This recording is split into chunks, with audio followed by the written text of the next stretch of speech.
always have a commercial building, so that's something to think about off the bat. So it's like, all right, if this comes in at midnight, how long has it been cooking for a little while? It might have been fucking ripping for a while before it goes even detected. But aside from that, just look at the construction of the building. We could walk off that way, we could walk off that way, we could walk off that way. We don't have a guaranteed way up. You know, we're used to kind of doing residential buildings where there's going to be a gooseneck, a scuttle, a bulkhead door. Like, you know, we get in an apartment building, there's going to be a nice stairway. We go up and then we walk out and we can get out if we need to. We don't have that here. So just think about, even if it's late at night, you have to sleep. Maybe you're in the rack for a couple hours, you had a long day. Little things that you could kind of, because, you know, you're tired or you just kind of like, let's get out of here. You let your guard down, and that's when nobody plans to fall off the roof. Nobody plans to get hurt. So don't, in these buildings, don't like fuck around and be like, it's no big deal. It's never going to happen to me. Everybody in the history of line of duties and near misses felt that way. So, you know, just, and again, especially in a building like this, what's another thing we have? Did you guys pick up on this? Just from, I know the senior guys did, but I don't know if you guys are aware. What kind of construction is this roof?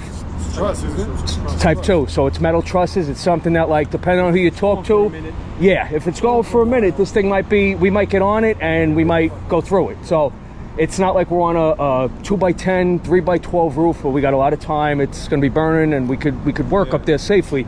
Here, we don't know how long it's been burning, what I was saying originally, but also just the features of the building are different. How much do these things weigh? Right. You have a lot of shit on this roof, and you don't have a lot of shit on this roof that we do in a normal environment, which is like a residential dwelling, you know? So, yeah, just little things. Like I said, if you remember this, if you get up and it's heavy and you can't see anything, and, you know, you're not sure where you are, get down, try to wait for the weather to change. Go on air if you really need to, if you're that bad. If not, stay low and wait for things to lift. But don't just start like willy-nilly walking around, especially cross country. Like just doing that, there could be shafts in the middle, or you could just take one step too far and you're off on the side. So like really slow down. If you can't see, get down low. And I'm talking about if you're by yourself. If you're with somebody, you may be the guy who's the voice of reason, who sees another guy just kind of, you know, nonchalantly, business as usual. Say, hey man, take it easy. I was on this roof 2 weeks ago and we can walk off 3 sides of this fucking thing. Like, slow down, you know? Especially when it's this, like, you know, it's kind of bullshit. We're going through the motions. There's not people trapped. We're not worried about preventing it from going to another part of an apartment building.